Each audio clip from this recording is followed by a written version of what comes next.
Hello हमारी YouTube family कैसी है। आशा करती हूँ अच्छी होगी, स्वस्थ होंगे, सभी मस्त होंगे और सभी को मेरा वंदन अभिनंदन बारंबार प्रणाम।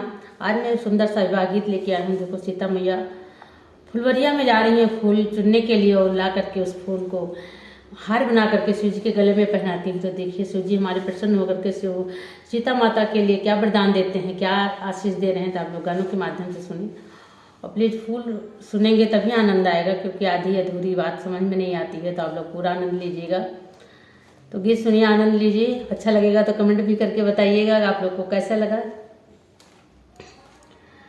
हथवा माले ली सीता बांस की डलरिया, रे फूलवा तोड़न सीता जाई रे ललना, रे फूलवा तोड़न सीता जाई रे ललना।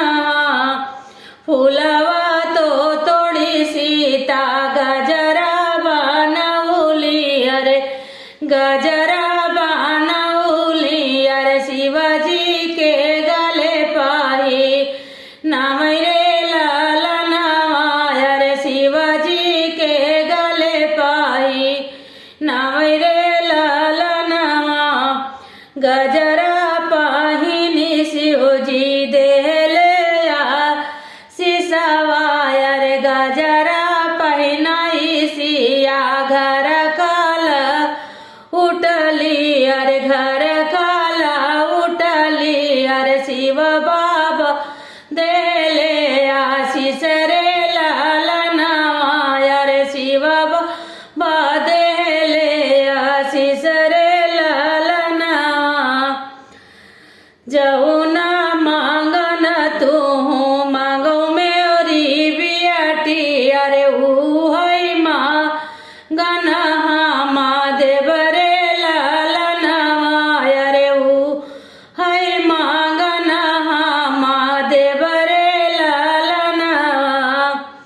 नैहर में मांगई सीता 10-5 बिरना, अरे 10-5 बिरना, अरे बहिनी जे मांगैया केल रे ललना, अरे बहिनी जे मांगैया केल रे ललना। ससुरा में मांगई सीता 2-4 देवरा, अरे 2-4 देवरा, अरे जिया से हंसी बाती यहीं रे ललना, अरे जिया से हंसी बाती यहीं रे ललना। ससुरा माँ मांगई सीता 10-5 बिरा 2-4 देवरा, अरे 2-4 देवरा, अरे जिया से हंसी बाती आई रे ललना, अरे जिया से हंसी बाती आई रे ललना। अपना का मांगई सीता अटल सुहागवा, रे अटल सुहागवा, तो औराऊ मांगई लालन रे लालना, अरे औराऊ मांगई गादल रे ललना।